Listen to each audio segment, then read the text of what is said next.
Hello viewers, আসসালামু আলাইকুম। আমি চুয়াডাঙ্গা থেকে সুলাইমান।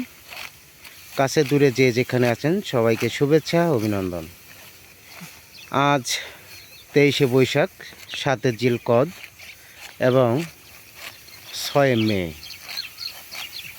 ধান কাটার উৎসব আমার এই চুয়াডাঙ্গাতে এখনও পর্যন্ত প্রবাহভাবে আছে এবং আল্লাহর অশেষ কৃপায় আমাদের চুয়াডাঙ্গাতে এবছরে ওই ধরনের কোনো রকম ঝড় কিংবা শিলাবৃষ্টি এখনও পর্যন্ত আমাদের চুয়াডাঙ্গাতে আসেনি।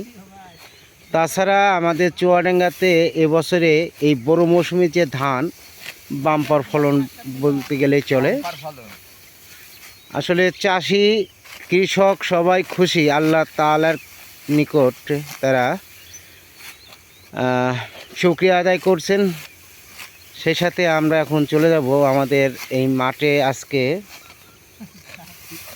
যে চাষি এবং কৃষক ধান কাটায় ব্যস্ত তাদের সঙ্গে আমি আপনাদের আলাপ করে দেব এবং ভালো মন্দ কিছু তথ্য আপনাদেরকে দেওয়ার চেষ্টা করব। ততক্ষণে আমাদের সঙ্গে থাকবেন। আমার ক্যামেরার সামনে যে ব্যক্তি আছেন তিনার নাম হচ্ছে মোহাম্মদ বাবর আলী। তিনি একজন দক্ষ কৃষক। তিনার কাজের স্পিড এবং ধরন আপনারা নিশ্চয়ই ফলো করতে পারছেন। আমি এখন বাবর আলীর কাছে কিছু জানতে চাই। হ্যালো ভাইয়া। আমার কাছে জানতে হবে না, ওই দিক না, এবছরে ধানের যে সুন্দর একটা ভাব চকচকে, এই যে এতে সোনালি, এবছরে ধানের গুণগত মান কেমন এবং উৎপাদনটা কেমন হয়েছে? 30, 35, 40, যার যেমন ধান তার তেমন হচ্ছে। আসলে বাবর আলী ওইভাবে উনি ঠিকভাবে বলতে পারেনি, কারণ যেহেতু 30, 35 এরকমভাবে বললে তার হয় না। আমরা সরাসরি চলে যাচ্ছি এখন অন্য এক কৃষকের কাছে। দুর্দান্তভাবে দেখেন কত সুন্দরভাবে কাঁচি দিয়ে পোজ দিয়ে ধান কাটতেছে। এখানে হাফেজ সাহেব আছেন।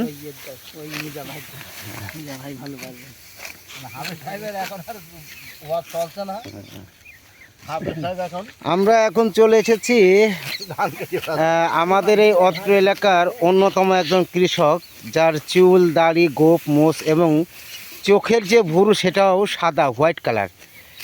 যেহেতু উনি দীর্ঘদিন ধরে এই কৃষকের আওতায় আছেন, নিশ্চয়ই উনি বলতে পারবেন গত বছর অথবা 2 বছর আগে বা আরও তার অধিক আগে যে পরিমাণ মাঠে ধান হতো, এবছরে ফলনটা কেমন হবে সেটা কিন্তু আমরা জানতে পারবো। ভাইয়া আসসালামু আলাইকুম। ওয়ালাইকুম আসসালাম রহমতুল্লাহ। কেমন আছেন আপনি? আল্লাহ পাক খুব ভালো রেখেছে। ভাইয়া আপনার যে ধান কাটছেন, এবছরে ধানের মৌসুম চলতেছে, বড় ধানের মৌসুম। আমাদের চুয়াডাঙ্গাতে আমরা শুনতে পাচ্ছি, অনেক চাষির কাছে এর আগেও জেনেছি যে বছরে ধানের বাম্পার ফলন হয়েছে। তো আপনাদের এই মাঠে এখন কি অবস্থা বলেন তো? আল্লাহ পাক খুব ভালোই রেখেছে, মানুষের ধান পাট খুব ভালো হয়েছে। সুলাইমানের ধান কেটে আমরা সরাতে পারছি না। এই পর্যন্ত আমার বক্তব্য শেষ করছি। খোদা হাফেজ। এবছরে মানে বিঘা প্রতিতে কি পরিমাণ ধান আসছে?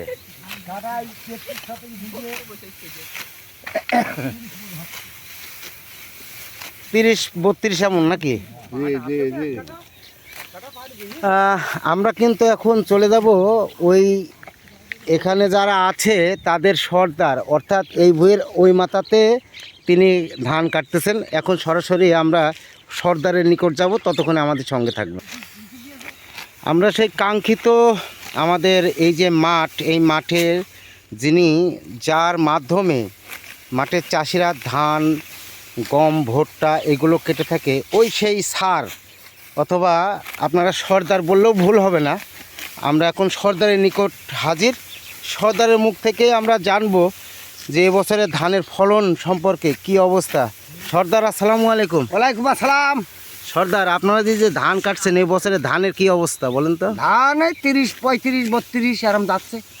মানে যে যেমন চাষি যেমন চিকিৎসা নিয়েছে তেমন রোগ ভালো হয়েছে নাকি, এরকমভাবে উৎপাদন ভালো না? হ্যাঁ ভালো। আর এবছরে চুয়াডাঙ্গাতে তো শিলাবৃষ্টি বা এরকম কোনো দুর্যোগ এখনো পর্যন্ত পাননি। না না না না, এজন্য আল্লাহ পাক ভালোই রেখেছে। এজন্য আল্লাহ পাকের দরবারে লাখো কোটি শুকরিয়া নাকি? হ্যাঁ তো এই ছিল আমাদের সর্দার, আমাদের অত্র এলাকার সর্দার। তিনি কিন্তু অত্যন্ত দক্ষ এবং অনেক ভালো মনের একজন মানুষ। আপনি কি একটু হাসি দিতে পারবেন এই মুহূর্তে? হ্যাঁ, একটা হাসি দেন তো ভাইয়া। হাসির টাকা না দিলে হয়? ওরে বাবা রে। তো এই ছিল আজকে আমার এই ধান কাটার এই ভিডিও। এখানে পাশাপাশি আরও অনেকে আছে। তো আমাদের পরবর্তী ভিডিও দেখার জন্য অপেক্ষায় রইলেন। সেই পর্যন্ত যেখানে থাকুন ভালো থাকুন, সুস্থ থাকুন। আল্লাহ হাফেজ।